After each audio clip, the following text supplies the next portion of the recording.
हाँ तो बच्चों, आज हम सीखेंगे विशेषण के भेद एवं अवस्थाएं। विशेषण क्या है?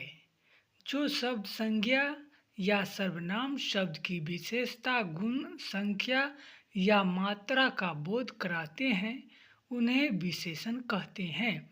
जैसे अच्छा लड़का, मीठा आम, 5 किताबें, मेरा घर। विशेषण के भेद प्रकार। विशेषण के भेद 6 हैं। सबसे पहला गुणवाचक विशेषण। जो विशेषण संज्ञा या सर्वनाम के गुण, दोष, अवस्था या स्वभाव का बोध कराए उन्हें गुणवाचक विशेषण कहते हैं। उदाहरण: सुंदर लड़की, बुरा आदमी, ठंडा पानी, मीठा फल। दूसरा संख्यावाचक विशेषण।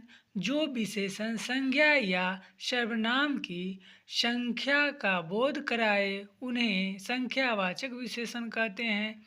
उदाहरण: एक लड़का, 3 आम, 10 विद्यार्थी, कई लोग। तीसरा परिणामवाचक विशेषण। जो विशेषण संज्ञा या सर्वनाम की परिणाम मात्रा का बोध कराए उन्हें परिणामवाचक विशेषण कहते हैं। उदाहरण: थोड़ा दूध, अधिक समय, कम मेहनत, पूरा दिन। चौथा सर्वनामिक विशेषण। जो विशेषण सर्वनाम के रूप में प्रयोग होकर संज्ञा की विशेषता बताते हैं उन्हें सर्वनामिक विशेषण कहते हैं। उदाहरण: मेरा घर, तुम्हारी किताब, उसका विचार, कोई आदमी। संबंधित वाचक विशेषण। पाँचवा, जो विशेषण संज्ञा या सर्वनाम का किसी अन्य संज्ञा से संबंध बताए उन्हें संबंधवाचक विशेषण कहते हैं। उदाहरण: राम का भाई, भारत की राजधानी, मेरी पुस्तक, मोहन का घर। छठा संकेत विशेषण।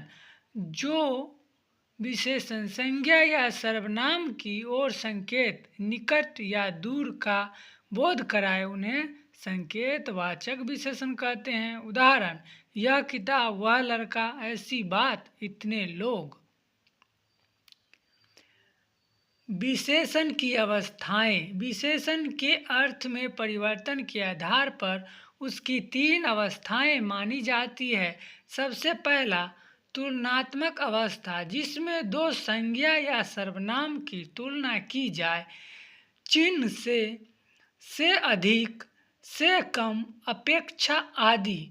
उदाहरण: राम मोहन से लंबा है।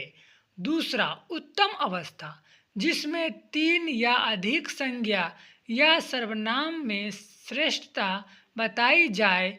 चिन्ह सबसे, सर्वाधिक, सर्वश्रेष्ठ, उत्तम आदि। उदाहरण: सीता सबसे मेहनती लड़की है। तीसरा सामान्य अवस्था, जिसमें किसी एक संज्ञा या सर्वनाम की समानता विशेषता बताई जाए। चिन्ह कोई विशेष चिन्ह नहीं। उदाहरण: यह लड़का बुद्धिमान है। सारांश: विशेषण संज्ञा या सर्वनाम की विशेषता बताते हैं।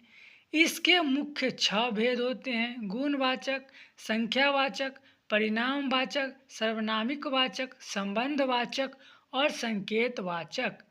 इसकी 3 अवस्थाएं होती हैं: तुलनात्मक अवस्था, उत्तम अवस्था और सामान्य।